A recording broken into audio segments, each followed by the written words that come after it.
The math lecture trap. The lecture hall was packed. Rows of eager students, visiting scholars, and gray-haired professors filled every seat, their eyes fixed on the large stage at the front. This wasn't just another academic gathering. It was an exclusive symposium at a prestigious university, and today's surprise guest had drawn an unusually massive crowd. Whispers floated through the air like dust particles in sunlight. Someone in the third row leaned toward her friend and whispered, "Why is Keanu Reeves here?" The friend shrugged, equally confused. It wasn't a movie premiere. It wasn't a charity event. It was a high-level mathematics symposium, reserved only for elite minds of the academic world. And yet there he was, Keanu Reeves, sitting quietly in the front row, dressed in a plain black hoodie and worn sneakers, a notebook in his lap, eyes focused. The spotlight hadn't turned on him. Yet. But three professors standing backstage were already sharpening their knives. They didn't like outsiders, especially not celebrities stepping into their territory. Dr. Aldridge, tall and smug, smirked as he glanced through his notes. "He thinks he can just walk into our world," he scoffed to the others. "Let's see how long he lasts." Dr. Penelope West, an award-winning theorist with a cold gaze, didn't reply. She didn't need to. Her plan was clear. Humiliate him. Publicly, intellectually, surgically. The third professor, Dr. Kim, younger, but just as sharp-tongued, chuckled and said, "Let's make this fun." They walked out onto the stage as the crowd quieted down. A banner behind them read, "Celebrating Minds, Mathematics, Meaning, and the Future." They welcomed everyone with warm academic politeness. Then came the moment that flipped everything. "Before we begin," said Dr. Aldridge, smiling at the audience, "we're honored to have a very special guest among us today, Keanu Reeves." Light applause followed, mostly polite. A few cheers from students. But there was also a strange tension in the room. Keanu stood up slowly, smiled gently, and gave a humble wave. Then he sat back down. Dr. West's voice rang out. "Mr. Reeves, since you're among us, would you mind sharing your thoughts on today's topic? Something simple. Perhaps a brief analysis of the Riemann hypothesis?" The room gasped. It was like asking a tourist to climb Everest in flip-flops. The Riemann hypothesis was one of the most famous and unsolved problems in all of mathematics. Even brilliant mathematicians struggled with it. This wasn't a question. It was a trap. Keanu didn't flinch. He looked up, then down at his notebook. He stood. "I'm not a mathematician," he said quietly, "but I have studied this problem, and if you allow me, I'd like to share a few thoughts." Gasps turned into silence. He walked up to the stage with quiet confidence. No swagger, no ego. Just presence. Calm and focused. He picked up a marker and faced the giant whiteboard behind the professors. The professors exchanged glances, amused. What followed next left everyone frozen. Keanu began to speak, not with jargon or confusing complexity, but with clarity and simplicity. He broke down the Riemann hypothesis into basic terms. He used metaphors, stories, even references from nature and art to make it relatable. And then slowly, with careful steps, he began to walk through an approach. His approach. It wasn't just beautiful. It made sense. Dr. Aldridge's smirk vanished. Dr. West's pen stopped moving. Dr. Kim leaned forward. Keanu's explanation wasn't solving the hypothesis entirely, but the method, the direction, the reasoning was profound. It was new. It was grounded. And it came from someone they had mocked before he even spoke. He paused midway, looked at the stunned audience, and smiled. "Mathematics," he said softly, "is not a gate to be guarded. It's a field to be walked by anyone who's willing to learn. The mind isn't measured by fame or degrees, but by curiosity and humility." For a few seconds, the room was silent. Then, slowly, the first clap came, from the back row, followed by another, and then the entire hall rose to its feet in a roaring standing ovation. But the story wasn't over. Not even close. Because backstage, One professor wasn't clapping. He was dialing his phone, and the words he spoke would ignite the next chapter. In Keanu's life, get me the chair of the math council now. The silent war begins. The air outside the auditorium was cool, but Keanu Reeves barely felt it. He stood alone near a stone bench under an old tree, notebook in hand, flipping through pages filled with quiet thoughts and unfinished equations. Inside the hall, the applause had faded. The people had gone. But something had shifted. He hadn't meant to cause a storm. He had only wanted to share an idea, to explore a question that had followed him for years in silence like a shadow. But something deeper had been stirred that day, something that would not let go. Back inside, behind closed doors and academic smiles, Dr. Aldridge slammed his fist against a desk. "This is unacceptable," he growled. "We cannot allow a Hollywood actor to challenge the structure of our institution." Dr. West didn't respond right away. She stood near the window, arms crossed, lips tight, but her mind was working quickly, calculating. "He made us look like fools," she said coldly. And worse, he knew what he was talking about. Dr. Kim, quiet now, stared at the screen of his tablet, rewatching the recording. His explanation wasn't just good, it was inspired. How did he know that approach, that symmetry, that historical link to Bernhard's notes from 1859? No one had the answer, but the damage was done. Dr. Aldridge turned and said, "We need to control the story before this goes viral." Within hours, the university's internal board received a request to remove Keanu's segment from the official symposium archive. But it was too late. A student named Nadia had already posted a clip on social media, titled "Keanu Reeves Explains Riemann Like No One Ever Did." The video exploded. In 2 days, it had 5 million views. Math blogs lit up. Forums erupted with praise. Some doubted it at first, calling it staged. But as mathematicians from around the world began reviewing his method, the whispers changed. This is no joke. He's built a new framework. Where did he learn this? Meanwhile, Keanu stayed quiet.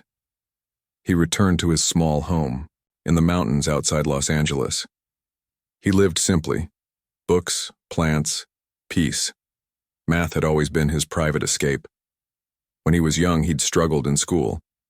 But after filming a scanner darkly, he became fascinated by code, logic, and structure. That led to late nights reading old theorems and working through problems quietly for years. It was his way of grounding himself. But now, the silence was gone. His phone wouldn't stop buzzing.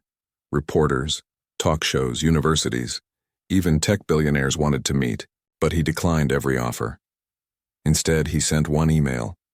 It went to Professor Elena Marchetti in Italy, a reclusive mathematician who had withdrawn from public view after the death of her son. Her research had touched the same patterns he saw in the Riemann hypothesis. Her work had inspired him, and he wrote, "Dear Professor Marchetti, I would be honored if you'd consider looking at a theory I've been building quietly for years. I believe it may resonate with some of your findings. With great respect, Keanu Reeves." To his surprise, she replied, "Your video reached me. You are closer to something than most of us ever dared. Come to Florence. Bring your notes. We must speak." He booked a flight, but he wasn't the only one preparing for something. Back at the university, Dr. Aldridge sat in a private meeting with members of the International Mathematical Council. Powerful, slow-moving, and deeply political, the council had long controlled recognition, prizes, and access. He leaned forward. "We have a problem. This man is not credentialed, not peer-reviewed. If we don't protect our standards, anyone will think they can be a mathematician." A council member frowned. "He didn't break the rules. He just surprised us." "Then let's rewrite the rules," Dr. Aldridge said, "before the world turns him into a hero." Meanwhile, Keanu landed in Florence. It was early morning. The city was quiet. A taxi drove him through cobbled streets, past cathedrals and shadowed alleys. He arrived at a small villa where Professor Marchetti lived. She greeted him with soft eyes and white hair tied in a bun. No cameras, no assistants, Just two minds and one question. For the next 5 hours, they sat at her kitchen table, notebooks open, chalkboard filled. They spoke of patterns in prime numbers, of music and mathematics, of grief and wonder. She shared something too, her unpublished work, pages she had never dared to release, and as they connected their ideas, something remarkable emerged, a new path. It didn't solve the Riemann hypothesis completely, but it offered a model, a living framework that could bridge mathematics, physics, and human behavior. Something elegant, something human. Professor Marchetti leaned back, tears in her eyes. You've done something real, Keanu. Something many of us forgot was possible. But even as they built something beautiful in the shadows, the world was shifting again. The next day, headlines appeared. Actors' math stunt under fire. Academic. Council demands review. New rules may block unqualified individuals from presenting mathematical ideas. Keanu Reeves accused of undermining educational standards. The professors had launched their attack. But they didn't know Keanu had already inspired a quiet army. Students, teachers, outsiders, and dreamers. People who didn't care about titles. People who believed that knowledge belonged to everyone. And in one small classroom in a village school, a little boy watched Keanu's video on his father's phone. His eyes lit up. For the first time, he believed he could understand. The stars. The forbidden formula. It was early morning in Florence, and the sky was a gentle shade of blue. Inside the quiet villa of Professor Elena Marchetti, the room still smelled like chalk dust and fresh bread. Sunlight poured through the windows as Keanu Reeves sat across from the aging professor, both of them hunched over stacks of handwritten notes. The night before had been long, filled with quiet discovery, deep questions, and moments of shared silence. But today felt different. Today, something had shifted. You've touched something that has no name, Elena said softly, tracing a finger across a formula on the page. This structure, it behaves like emotion, like music. You're not just looking at numbers, Keanu. You're translating a language the universe has been whispering for centuries. He nodded, but his eyes remained focused. There were symbols on the page that had come to him during a dream 3 years earlier. He'd never understood them completely. Until now. It came to me when I was sitting alone in my garage, he said. I wasn't even trying to solve anything. I was just thinking about how pain echoes, how everything repeats but not perfectly. And somehow, these lines appeared. Marchetti watched him closely. That's why they fear you. Because your method doesn't come from a textbook. It comes from life, from feeling. Meanwhile, across the ocean, a different conversation was happening inside a cold boardroom of the International Mathematical Council. The walls were lined with awards, but the air was tense. Dr. Aldridge stood at the head of the table. We must act now, he said. He's spreading confusion, turning complex truths into viral sound bites. A young council member spoke up. But what if he's actually right? What if his framework helps us see the hypothesis differently? Dr. West's voice was sharp. Then we're admitting that one of the world's greatest mysteries was cracked open by someone without a single degree. The room went quiet. They weren't fighting truth. They were fighting pride. But Keanu didn't know about the formal motions being filed to discredit him. He didn't see the press releases drafted to question his credibility. He didn't even check the internet. He was too deep in the work. Back in the villa, the final equation was nearly complete. It wasn't the solution to Riemann. It was more than that. It was a new way of seeing patterns, a new lens, something Elena called the empathy principle, a formula that connected numerical behavior to natural cycles of loss, love, and growth, using primes, using geometry, using silence. Keanu paused and stared at the board. If this is true, he whispered, then this isn't just about math. Elena nodded. No, it's about healing. They knew it was dangerous. Not in a physical way, but in a way that made people uncomfortable. Because once you show the world that the gate is open, everyone will want to walk through.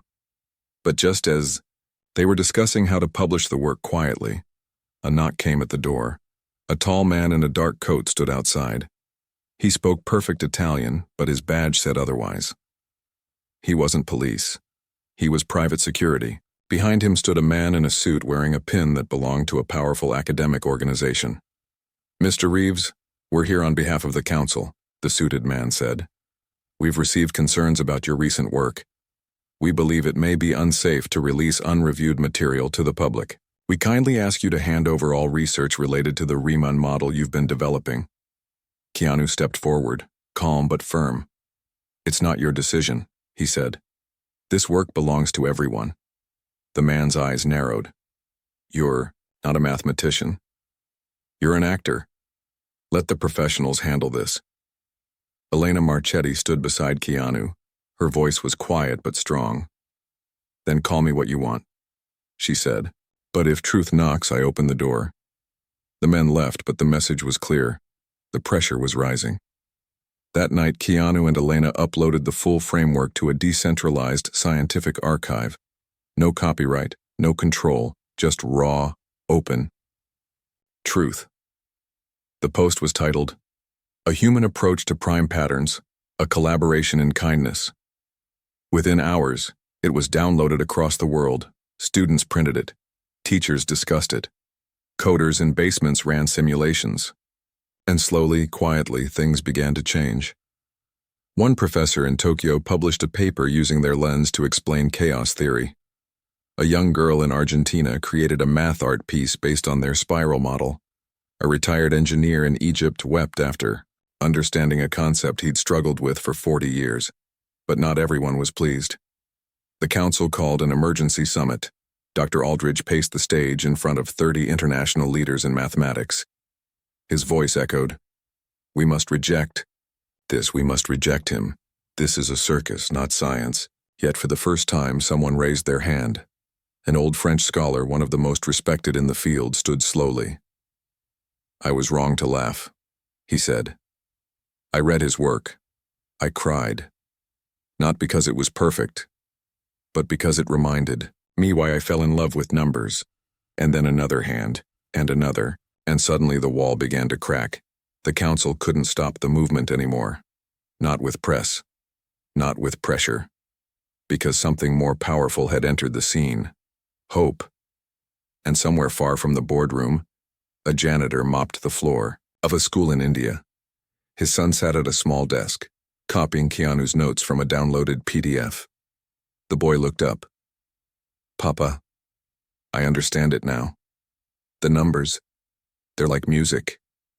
His father smiled, tears forming in his tired eyes. When numbers feel like home, it was past midnight in Los Angeles. The streets were empty, and the sky looked like a deep ocean scattered with stars. Keanu Reeves sat alone in his kitchen, sipping tea.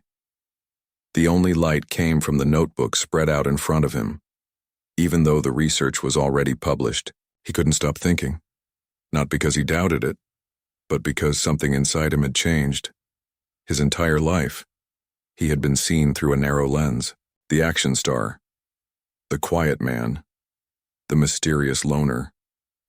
But now, people were beginning to see another side. A side he had kept hidden for years. Not because he was ashamed, but because he never thought anyone would care. His phone buzzed gently. Another message. This time it was from a high school student in Kenya. "Sir, I failed math for 2 years. Then I saw your video. I didn't understand it all, but something in your voice told me to try again. Now I'm the top of my class. Thank you for making math feel like home." Keanu leaned back in his chair, staring at the message. His heart felt full and heavy, but not everyone was writing thank you notes. In the days after the paper went public, a storm began to grow behind the scenes. The International Mathematical Council, feeling its power slipping, had quietly begun, targeting those who supported Keanu's ideas. Professors who spoke in favor of the work received warning letters. Funding was pulled from certain university departments, and the phrase empathy principle was labeled as non-academic terminology in internal documents. Dr. West had taken control of the pushback. She wasn't like Aldridge, loud and arrogant. She was quieter, more dangerous. She believed deeply in structure, in control, in maintaining purity within intellectual circles. "This is not about ego," she said during an off-camera meeting with senior board members. "It's about stability. If we let a celebrity redefine mathematics, what comes next? Chaos, misinformation, a collapse in trust." But outside their polished walls, the world was moving on. A school in Peru used Keanu's spiral model to explain multiplication to young children. A prison program in Chicago began using the empathy principle to teach inmates logic through storytelling, and a blind girl in Sweden, using touch-sensitive models based on Keanu's method, solved her first algebra equation by feel. The work had become a bridge, and then something unexpected happened. Keanu received a personal invitation to speak at the World Mathematics Forum in Zurich. The letter came not from the council, but from a group of independent scholars who believed in open education.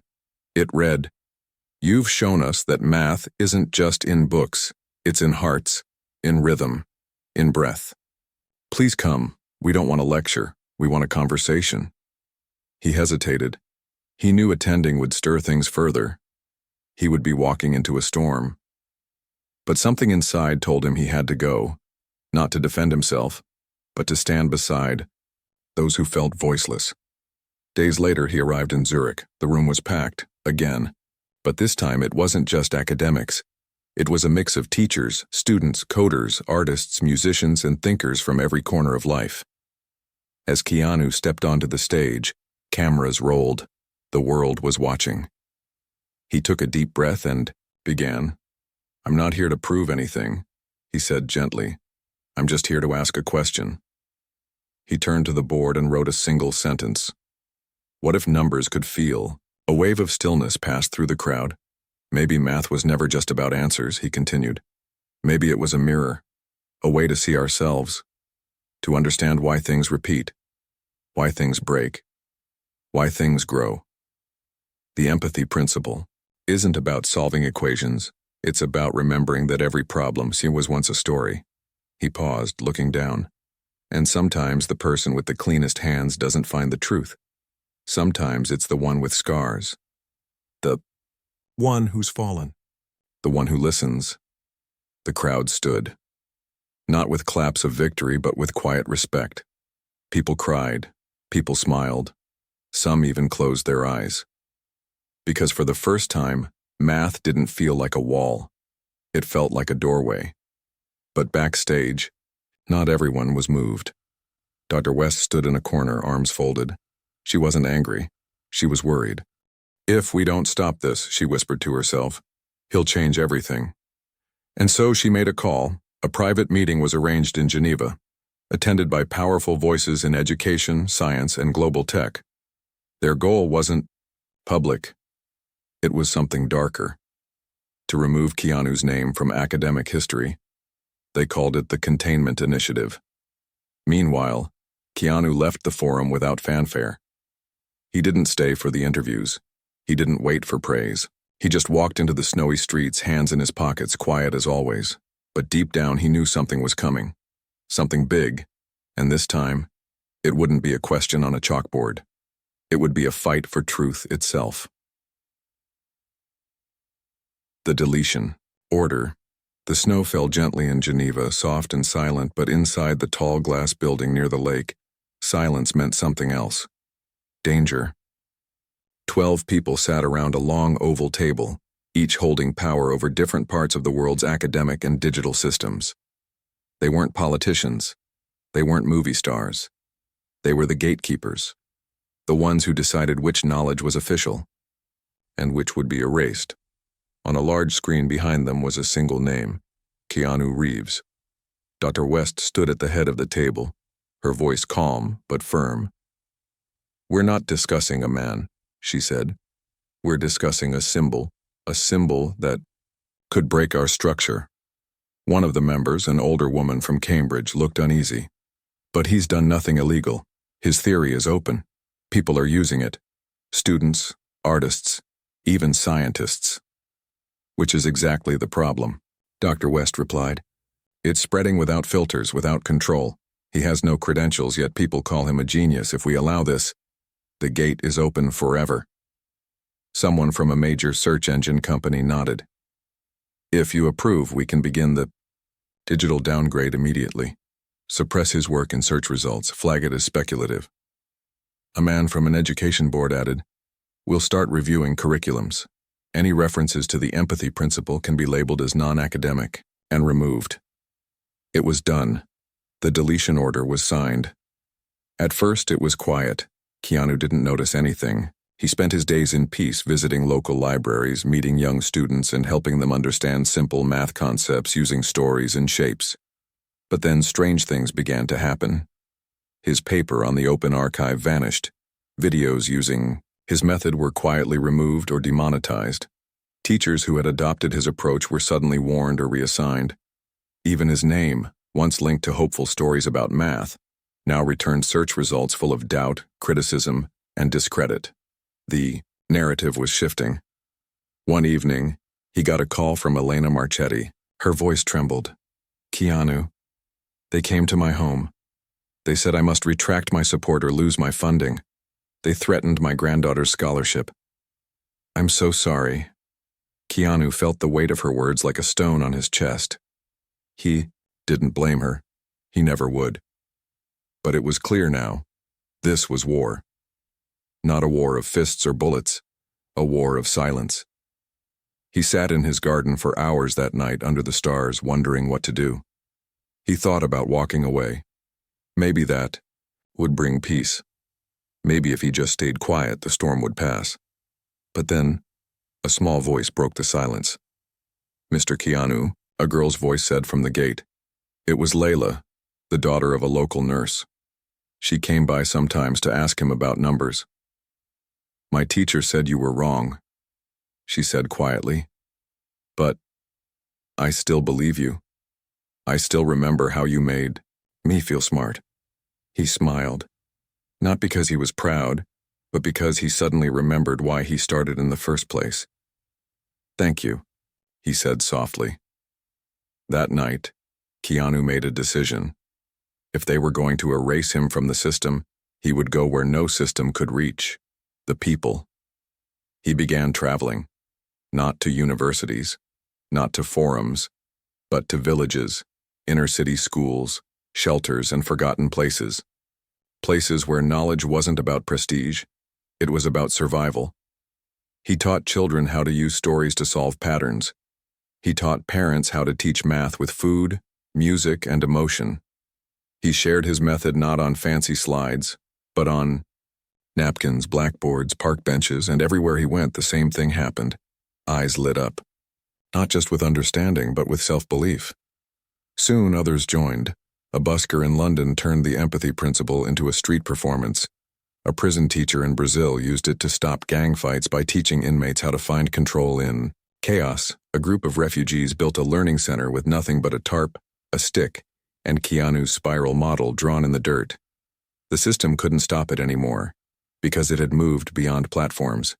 It had become a movement. But back in Geneva, Dr. West saw the reports, and though her face stayed cold, something inside her began to shake.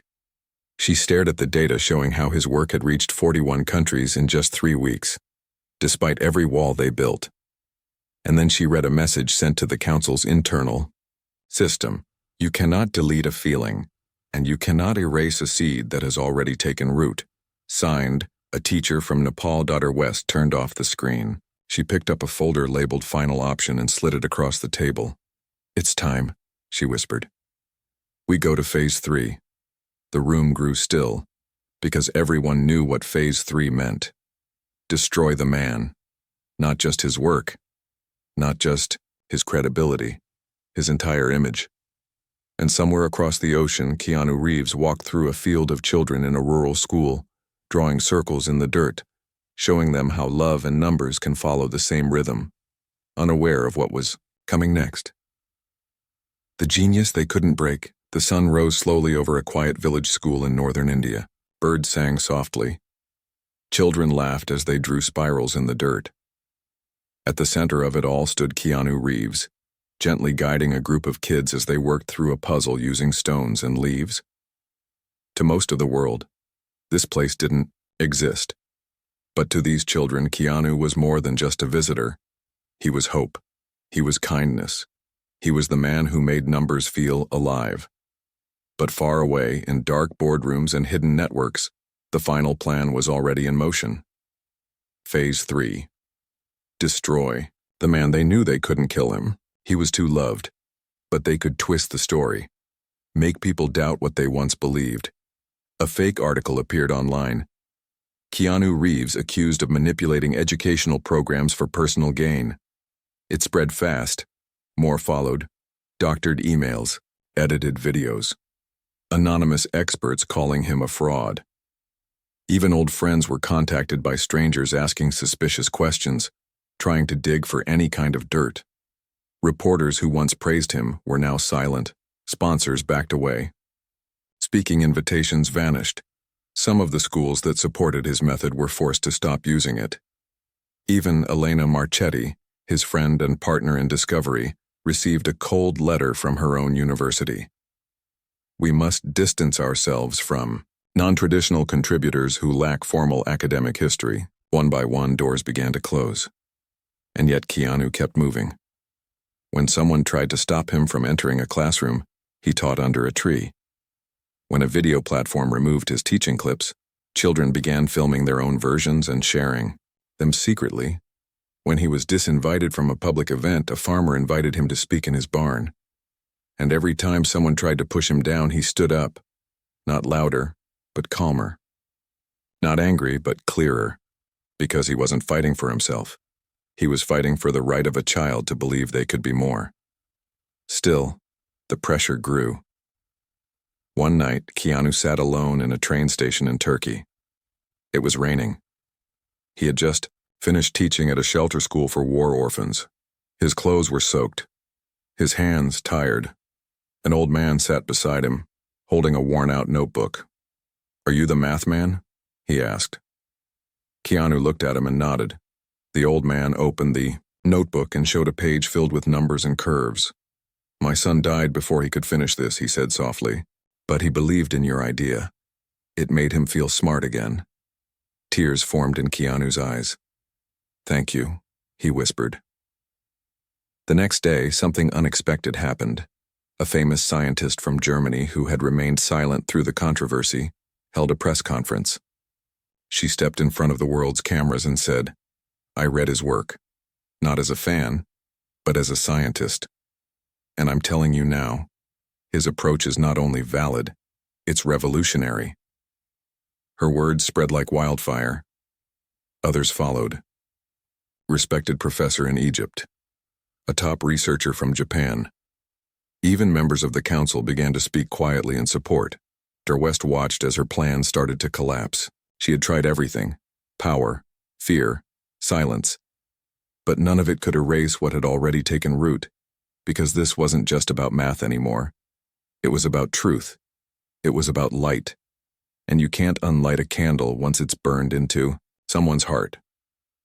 In response, a group of young coders created a free learning platform called FeelMath, based entirely on Keanu's empathy principle. Within days, thousands of children joined. No ads, no fees, just learning, pure and human. Keanu didn't create it, he didn't even know about it, until someone showed him a clip. In the video, a little girl in Mexico smiled at the camera and said, "Thank you, Mr. Keanu. I used to think I was stupid. Now I know I'm not." That night, Keanu stood outside a quiet temple under the stars. He thought about everything: his career, the attacks, the fear, the love, the laughter, the pain. And he whispered to the sky, "I didn't want to be a genius. I just wanted to understand." A shooting star passed across the sky, and for the first time in months he smiled fully, because he knew the truth. They had tried to humiliate him. They had tried to erase him. But in the end, the numbers spoke for themselves. And they said something beautiful. Genius is not a title, it's a gift you give away to anyone, anywhere. Who dares to believe?